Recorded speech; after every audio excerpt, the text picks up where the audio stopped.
Kellyanne Conway says. It has to be said that the president is at least partially responsible for that, at least this week.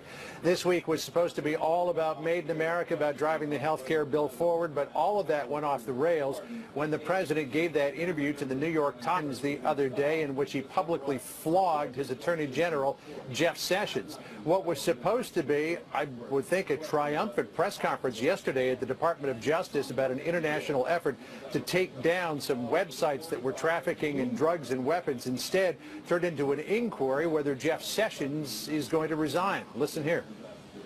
I have the honor of serving as Attorney General. It's something that goes beyond any thought I would have ever had for myself. We love this job, we love this department, and I plan to continue to do so as long as that is appropriate. Later in the day, the White House Principal Deputy Press Secretary Sarah Huckabee Sanders, in answer to a question, said that the president does continue to have confidence in Sessions. He does not plan on firing him and does not appear to want him to resign either. But there's no question he has put Sessions in a very, very difficult position, because now he'll go forward as Attorney General with the public perception that the president has absolutely lost confidence in him. One other note, we understand that the Mueller investigation has now broadened out to include a look at the president's business dealings as well as his family's, at least in relation to some Russian individuals. The president, in that New York Times article, had seemingly warned Mueller against expanding out beyond Russia to look at his finances. But at the moment, that investigation appears to be zeroed in on Russian business dealings, so the president looks like he might be okay with that. And the White House yesterday reiterating that the president, Rick, has no intention to fire the special counsel, at least not at this point. And, John, we're hearing about another possible shakeup in the White House Communications Office. Yeah, Anthony Scaramucci, who is no stranger to people who watch this network and the Fox Business Network. He was on the Fox Business Network for a long time. He is said to potentially be in line for the job of White House Communications Director, which is bound to ignite some palace intrigue. Scaramucci was a very prominent figure during the transition, handling a lot of the communications, shepherding in people like General David Petraeus for interviews with the president. He and the president are very close, but he was supposed to take a job in the administration inside the West Wing earlier this year, but got boxed out by the Chief of Staff, Reince Priebus. He's now over at the Export-Import Bank working for the president. But if he comes back here to the White House, it is bound to ignite some old rivalries. However, Kellyanne Conway said on Fox and Friends this morning that he would be a valuable addition to the team. Listen here.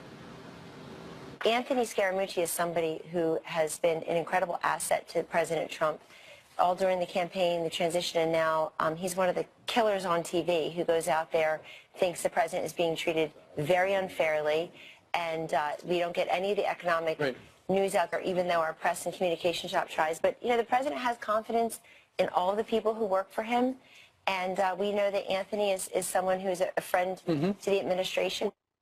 Now, I got to say that I personally know Anthony Scaramucci, and he has a very deserved reputation as a fighter. You'll remember, Rick, that not too long ago, CNN ran a story about Scaramucci and some alleged business dealings with Russia. Scaramucci told CNN that was not true. 3 people got fired as a result of that report. So he's not the sort of guy to sit on the sidelines and just keep taking punches. He hits back, and he hits back hard. And, John, I wonder if this means the press briefings will be back on camera again. They wouldn't be with him. It would be the communications director, and that's different. But whether he'd make that change. No, he wouldn't. He might do some on-camera things, but, you know, the person that you think of when you think of comms director is Dan Bartlett from the Bush White House. He was very, very close to the president, but he was in the second floor, and he was doing all of the strategic communications for the administration, but not really going on camera a whole lot. Okay. John Roberts at the White House. We appreciate it. Thanks, John. All right. Well, White House Deputy Press Secretary Sarah Huckabee Sanders defending President Trump's comments about Attorney General Jeff Sessions, saying it was essentially just Trump being Trump. I don't believe that the president is undermining them. I think he was being very candid about feelings that he had, but as I said, he has confidence in his ability. Joining me now for more is Fox News politics editor Chris Sirewalt. Good morning to you, sir, and happy Friday. Happy Friday, ma'am. Got the Friday suit on. Good to see you, Chris. Ready All right, to rumble. so let's talk about that New York Times interview briefly, because that really changed everything. There was a hopeful message to start the week, the White House rolling out its Made in America effort, and then everything changed with that interview. The messaging changed, the media headlines changed. I mean, look at where we are today compared to Monday morning. Well, let me put even a little finer point on that brush, which is you had the health care legislation. So Republicans have a suite of cuts to Obamacare that they want to pass in order to pay for, so that they can pay for next year and prop up the law's problems for next year. And it looked like it was dead. Everybody said it's over, they failed. And then the president had a meeting with these senators, and he got them around, and he, for one of the first times ever, really sold the law, acted like he cared about it, said that he was interested. Not just we're going to pass something, but said specific things about the legislation. And it looked for a second like, hey, maybe this is actually going to work. But within the same day, within the very same day, he went out, didn't go out, he had the New York Times, the paper he says he hates, the paper he says is so dishonest and failing and awful. Well, that apparently wasn't true, because he invited 3 of their reporters into the White House to sit down with him, and then vented his spleen about his own attorney general and reactivated the story about Russian collusion and went all the way into all of the bad places. He crushed the message about Made in America. He crushed the hope about that Republicans were going to be able to get this health care law back on track. He undid all of that, because it is quite obvious that he can't think about much other than this investigation. You know, and he did hold that lunch on Wednesday that you mentioned to rally the senators, say, let's get to work. In fact, he said to them, one that received a lukewarm message, according to senators we spoke to this week, nobody should go home, nobody should leave here until we get something done. I'll point out, the Senate floor has no open session today, and not many of them are working, Chris. So, I mean, is the message getting out there, and are they changing their game based on the implosion of healthcare that we have witnessed this week? Well, look, I don't want to overstate it. I don't want to make it sound like there's no chance that they're going to do something, because in the end, they have to have a budget done by the end of September, or there's going to be a partial government shutdown. They have to have the debt ceiling raised by the beginning of September, or there'll be a default debate. There'll be crisis. So there's all this stuff that they have to do. Spending money on propping up Obamacare for next year is going to be part of it. At some point, they're going to do it, but we should always remember the idea about a real repeal and a real replacement left town pretty much when President Obama left office and Trump came in. The Republicans made it clear they were never going to be able to pull that off. In the end, what they're going to end up doing is a patch. Yeah, and really interesting, Kimberly Strassel's piece in the Wall Street Journal, Our Self-Interested Senators. It really places blame on Republican leadership and the senators for really dropping the ball at this point. And Ted Cruz was on Fox and Friends a few minutes ago and said, you know, we are to blame here. All right, thank you very much. You Good bet. to see you, Chris. All right, so what will it take for Republicans to get a deal done on health care? President Trump says Congress should keep working until it happens. Coming up at 10:30 a.m. Eastern Time, Florida Senator Marco Rubio on where negotiations stand and what he thinks it will take to get a deal done. Palestinians calling for a day of rage to protest new security measures at one of the holiest sites in Jerusalem. Israeli authorities taking no chances following last week's deadly terror attack. Those tensions now spilling into neighboring Jordan as thousands protest in the streets of Amman against the installation of metal detectors near the Temple Mount. John Huddy is live in Jerusalem with more on this. John?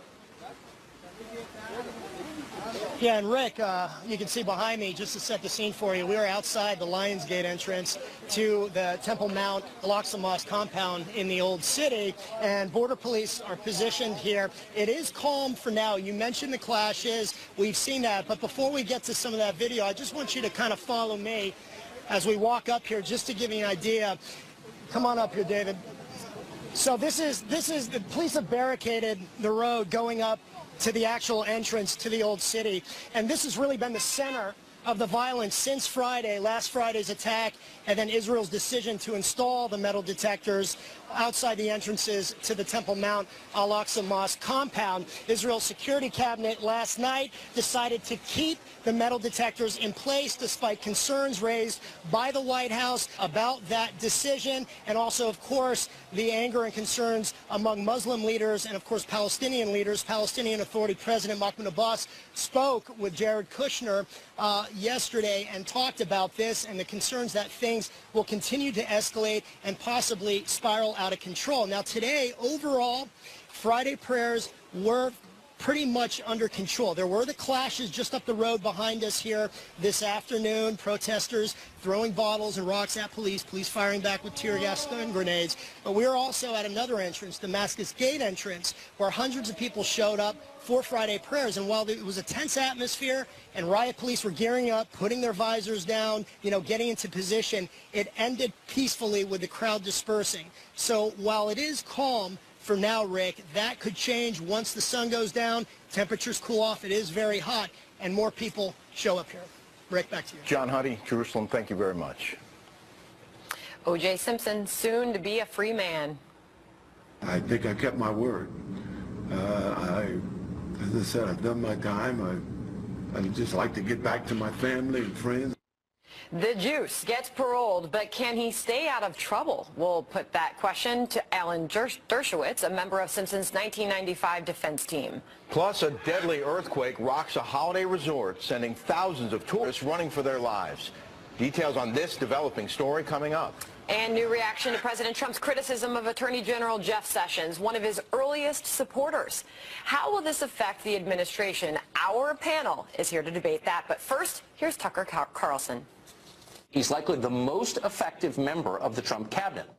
In return, the president attacked him in the failing New York Times. That's not just criticism, it's an insult.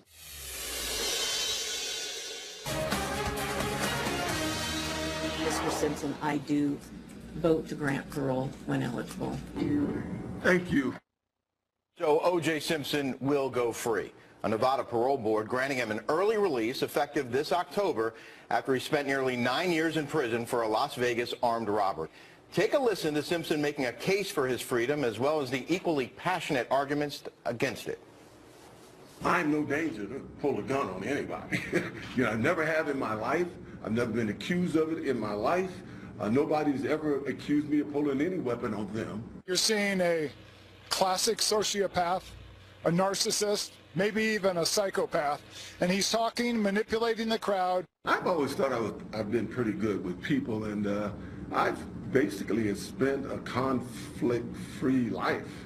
I'm not a guy that ever got into fights on the street and with the public and everybody. To me, what was missing in that room and dismissed almost by the commissioners on the parole board were the mutilated bodies of O.J. Simpson's ex-wife and her friend Ron Goldman.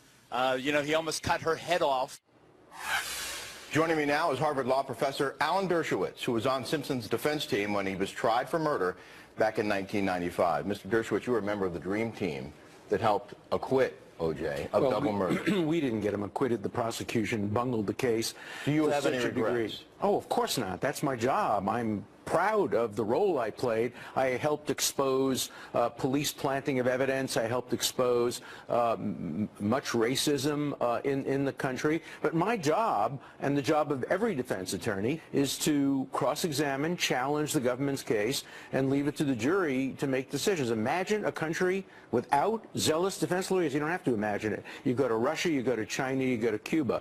If anybody is in trouble in your family, you want a zealous defense. You want a great defense, but at the same time, you have a guy who, in all likelihood, committed a double murder, and he walked free. Well, you blame the prosecution for that. Okay. They decided to put on a sock in evidence that had clearly been tampered with by the police. They decided to put the person who you just saw, Furman, who had a racist history on the stand. They decided to try the glove on. I was right there in front of the jury when they could have tried the glove on outside the presence of the jury and seen whether it fit. They made every wrong decision in the case.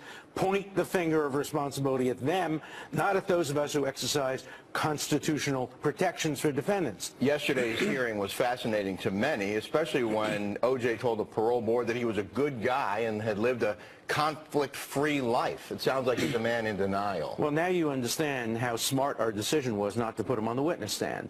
There were many who said, put him on the witness stand. No, we didn't put him on the witness stand because we knew he would not make a good witness. If the prosecution had been as smart as we were and didn't put Furman on the witness stand, they may very well have won the case. He said he never held a weapon. Well, I don't know whether that's true. Well, we know that he cut 2 people to death. We don't know that. The jury acquitted him. You may know that. That's not his view. He's not obligated to repeat the prosecution's version of the case for which he was acquitted. Would you agree that infidelity was his biggest offense? That's why, no. That's what he told the parole board. Well, no, look, that's why we didn't put him on the witness stand. I wasn't his lawyer yesterday. What was your reaction to hearing him yesterday? I was very happy that he was paroled, but it shouldn't have been necessary. He got a 10-fold increase in his sentence. For a minor crime, he would have gotten 3 years because of what Geraldo Rivera believes, namely that he committed a double murder. But the double jeopardy clause of our Constitution says once you've been acquitted, and remember our Constitution also says better 10 guilty go free than 1 innocent be wrongly confined. That's part of our system, and it's unfair to then take revenge on him and multiply his sentence for a small crime because you believe he committed a big crime for which he was acquitted. That's our legal system. O.J. says he's going to move to Florida. There is talk about a reality show.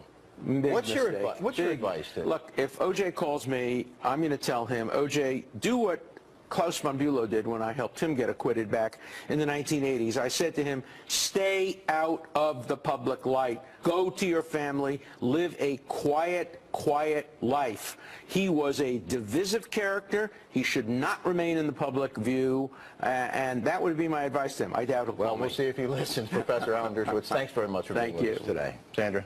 All right, thank you. Much more on what's next for the Juice. Judge Jeanine Pirro will join us next hour. Plus, breaking news out of the State Department on the U.S. and North Korea, what the Trump administration may now be doing to stop Americans from traveling to that rogue regime. And House Speaker Paul Ryan pushing for tax reform, saying the GOP is close to consensus. We just want the Senate to keep working at it until they get this right. Because, again, don't forget, Obamacare is collapsing. The law isn't working. The status quo is not an option we can stick with. Manhunt now turning up some leads in the case of 6 missing teenagers from the African country of Burundi who vanished after a robotics competition in Washington. 2 of them now apparently seen crossing the border into Canada. This, according to the D.C. police, who also say the search is still underway.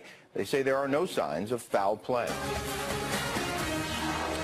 House Speaker Paul Ryan says he is confident a tax overhaul will get done this year, saying the GOP is close to consensus on reform. He made the announcement yesterday at a New Balance factory in Boston. Peter Doocy was there and had the chance to sit down with Ryan. He joins us now live. Peter, good morning, sir. Good to see you. So tax reform, I'm going to ask this question to you 5 minutes before the opening bell on Wall Street. Does tax reform have to wait for Obamacare to be repealed? The market certainly would like to know. No, the speaker told us yesterday, Sandra, that even if Obamacare reform falls flat, the Congress has places that they can look for money to pay for tax reform. Listen to this. We still can do tax reform regardless of what happens on health care reform. We've already put in a contingency plan for that. So we will do tax reform no matter what happens with respect to any other issue like health care reform, because we know we have to do tax reform. It's a once-in-generation opportunity. Ryan's latest pitch for tax reform came on the floor of a New Balance factory. Their CEO says there could be more New Balance factories like that one in Lawrence if Congress creates a friendlier tax code. So Ryan says that is coming in the fall, and he is also preparing to vote again on health care, hoping that the Senate doesn't just send back a straight repeal bill. Ryan says that back in May, they voted on a repeal and replace measure, and he hopes that that is what the Senate sends back at some point. Sandra. Is the Speaker, Peter, worried that since they haven't passed major legislation thus far, that is a sign of what's to come? No, not yet. Not stressed about that yet, Sandra. I asked him for one big law that he's passed to go home to voters and say, look, you guys sent us here to pass big laws. This is what we've done. And he says that they've actually been very busy. Listen to this. Most of what we do in Congress is bipartisan. We just passed a huge overhaul of our military, a big upgrade in our military the other day with a huge bipartisan vote. We overhauled the Veterans Administration. We just passed an overhaul of our career and technical education system, a bill out of the House about a month ago. Big bipartisan vote.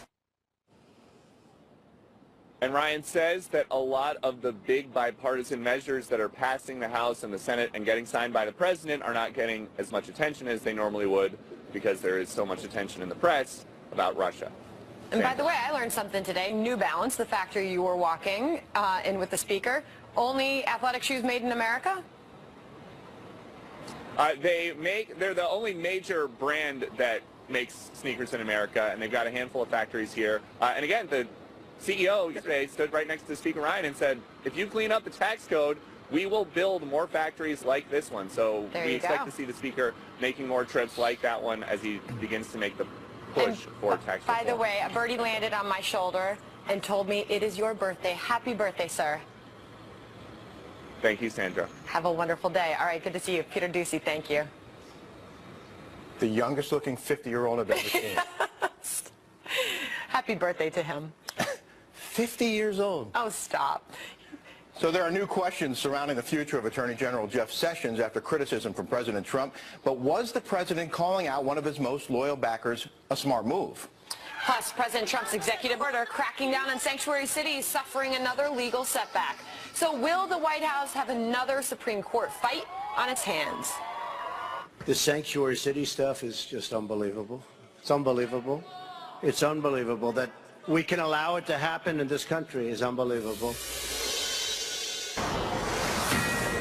A powerful earthquake causing a building to come crashing down on tourists at a bar.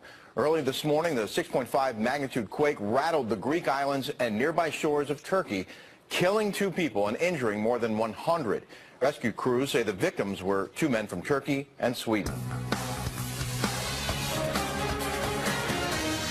The pressure is soul distorting. You can wind up lashing out at the people around you, even, maybe especially, the ones trying to help you the most. So that's probably what's going on. And yet, attacking Jeff Sessions was still a useless, self-destructive act. The first rule in politics, as in war, as in life, don't shoot the friendlies. Sessions is the closest ally Trump has in this administration. Tucker Carlson disagreeing with President Donald Trump's criticism of Attorney General Jeff Sessions. The president's remarks raising questions about Sessions' future in the administration. Quite a turn for the first major Republican to back the president during the campaign. Juan Williams is the author of We the People and a Fox News political analyst, and Ned Ryan is the founder of American Majority and former speechwriter for President George W. Bush. Good morning to you both. Good morning. Morning, Sam. Wonderful to see you. All right, so Ned, I'll start with you first. Criticizing one of your earliest and most loyal backers. Was this a good move for the president? I mean, the president, you could say the president feels defrauded by what took place with no conversation, no heads up. He recuses himself. And I think the thing, too, that people are still not getting about Donald Trump is he's not going to play the usual D.C. parlor games. He's been upset. He is upset with what the DOJ is doing. If you look at what's going on with the special counsel, he's very upset. Sessions recuses himself. Rod Rosenstein writes a memo. For all intents and purposes, Trump follows the memo. And then in response to that, Rosenstein appoints a special counsel. Only in a world that is removed from common sense and rational thought does this all make sense. On top of that, now you have Mueller's team that he's put together with people that I'm quite frankly, are conflicted in so many different ways. Jeannie Reed being one of them, who worked for the Clinton Foundation last year, especially on the FOIA case, fighting to prevent emails coming out about the private email service. So there is a lot of frustration that has taken place. This was a shot across the bow. We'll see what happens after this. So you're clearly agreeing with the president could and should be frustrated with what's gone down. But then even those who say, well, he's got a good point, Juan, say, did you have to criticize one of your earliest and most loyal backers in such a public way in an interview with the New York Times? Well, essentially, he asked, I think, for his resignation. I mean, you have Sessions, the Attorney General, having offered his resignation earlier. This is not new. The president has expressed his discontent with the recusal previously. He turned down Sessions' offer of resignation. Sessions is still there, and now he undercuts him in this very public way that reverberates through the Trump world. We're talking about people who are loyalists who now say, gosh, the president always valued loyalty. Why would he turn on Jeff Sessions, the first member of the U.S. Senate to endorse him, someone, Sandra, you've seen introduce Donald Trump at rallies and the like? So I think it creates a sense that maybe loyalty is a one-way street here, and that's not good for the president. Well, as far as the future of Jeff Sessions, here's where Dr. Charles Krauthammer, this is what he says is the future of Sessions. Watch. He's obviously lost the confidence of the president. They're not going to say it, because if you say it, he has to resign. He doesn't want to resign. But I think this sort of limits his tenure. It's only a matter of time. Ed? No, I think that is correct in many ways. But going to Juan's point, the same time, only 20, I think it's 26% of the Americans think this Russia thing is a big deal, yet Sessions' recusal on this whole chain of events has now made this a much bigger story than most of the American people think it is. And so, again, Sessions was one of his earlier supporters. His actions, though, have kind of led us to this point where we have a special counsel that, quite frankly, I agree, is on a witch hunt now going into the finances of Donald Trump. Enough's enough. And so I think Trump's going to be confronted with a couple interesting choices coming up. You know, does he let this continue on? If you believe in the unified theory, he can pull the plug on it. So you bring up a perfect point to bring up that just yesterday the president completed his first 6 months in office. Peggy Noonan writes this in an op-ed in the Wall Street Journal this morning: Trump, Obamacare, and the art of the fail. If the president continues to show he doesn't have the toolbox for this job, he's going to go from not gaining support, which is where he is now, to losing support. He's not magic, and they're not stupid. 6 months in, Juan, does the president look at his governing in the first 6 months and make any changes or do any soul searching? Well, so far he has the Republican base still behind him. I think it's 80% of Republicans still support Donald Trump. But the question is, going forward, with the problems that he's had passing health care legislation, going into the fall, looking towards tax reform, Sandra, if you don't see some traction here, do Republicans start to bail? And especially when you see something like the attack on Sessions, when you see the White House and people who are loyalists starting to question what's going on, a little bit of disorder. And that's not good for this presidency. It's not good for the nation, because he's our leader. I will say this, you know, I think that he has to express some confidence. Charles Krauthammer said it was an act of no confidence in Sessions. At some point he has to say, look, I understand the process, I understand law enforcement, I'm a deal maker, but there's no way to talk your way out of this. I would say, again, if he can go, but if he goes down towards the legislative agenda, gets tax reform passed, considers what he's going to do with the future of this special counsel. If they pass tax reform, though, going into 2018, I think Republicans will all be on the same boat. You think he might fire the special counsel? I think that he's going to be confronted. He either pulls the plug now, or this will be going on years from now. He has to make a decision. That would be big trouble. Juan Williams, Ned Ryan, thank you. Thank you. Rick? President Trump's executive order cracking down on so-called sanctuary cities could be suffering another legal blow. A federal judge in California refusing to reverse his own injunction, blocking the order from taking effect. So what will the DOJ do now? William LaJeunesse is live in Los Angeles to explain this. William? Well, Rick, right. The question is, what comes next? So the administration has legal and political options. Neither one is easy. The case stems from an executive order issued by the president in January to slash money from sanctuary jurisdictions that refuse to help ICE deport illegal immigrants. But 2 California cities sued, saying the president cannot take any or all of their federal money. And Attorney General Sessions agreed, saying the administration only considers suspending federal subsidies related to immigration. That's an interpretation really more consistent with existing law.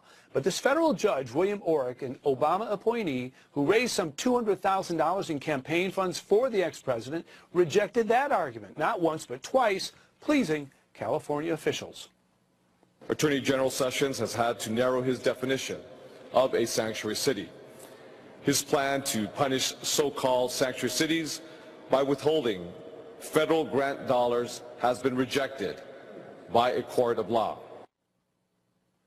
So what comes next? Well, Attorney General Sessions is still considering taking millions in federal grant money from 10 sanctuary jurisdictions, including Las Vegas, where last week he urged politicians to reconsider shielding criminal aliens from deportation. These jurisdictions are protecting criminals that under the law should be deported. So options. The judge is really rejecting the executive order here in an area where the executive branch has a lot of latitude, Rick.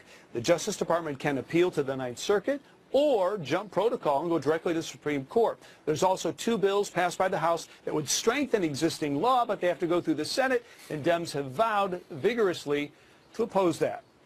So those are the options. Nothing has been easy so far for this administration. William Lajeunesse in Los Angeles, thank you.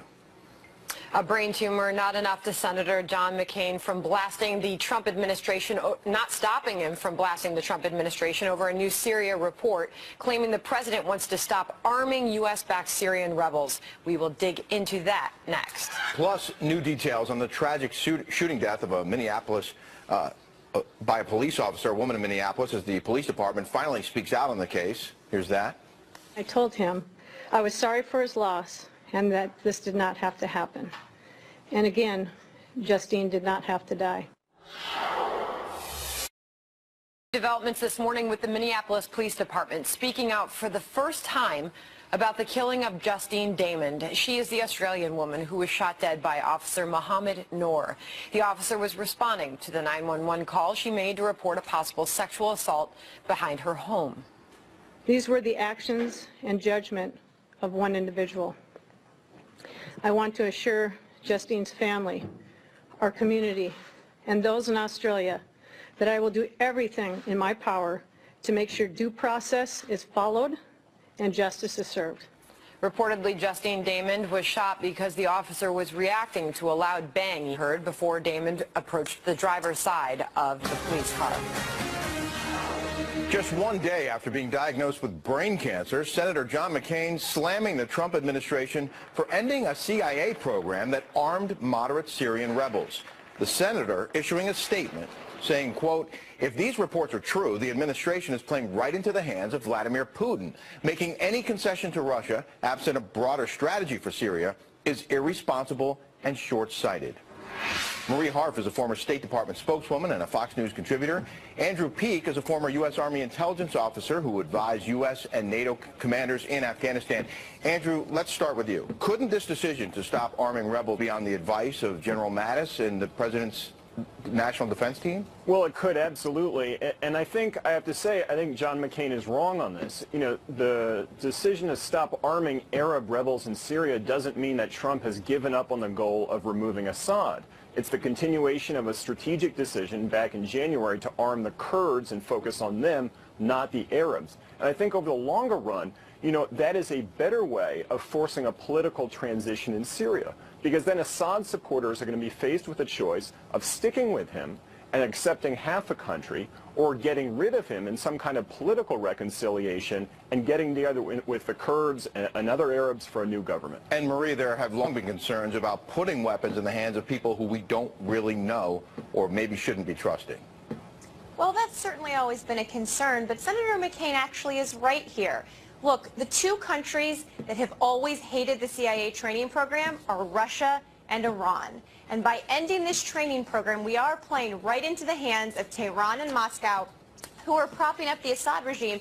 And I've spoken to a lot of my former colleagues at the CIA who are very concerned about ending this program, particularly when we haven't heard a comprehensive strategy for Syria. We were promised in May that we'd get a strategy from President Trump on ISIS. We still haven't heard that. And I actually don't know how the administration views the future of Assad. We've heard a lot of different things about whether he can stay or not. They have yet to actually say what their plan is, and that's concerning. Senator McCain also criticized a lack of strategy in Afghanistan. It's safe to assume that this was discussed at yesterday's Pentagon meeting. We were told that it would be.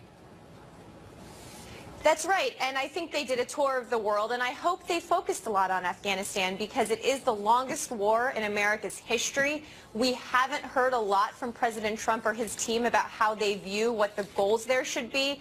And if there is a decision to send more American men and women in uniform over there, which I think is on the table, they need to very clearly articulate to the American people why they're going, what the goal is, and how we're going to achieve that. Yet another place we haven't heard a strategy yet from this administration. Andrew, you know that region very well. Do you think we need to be sending more troops there?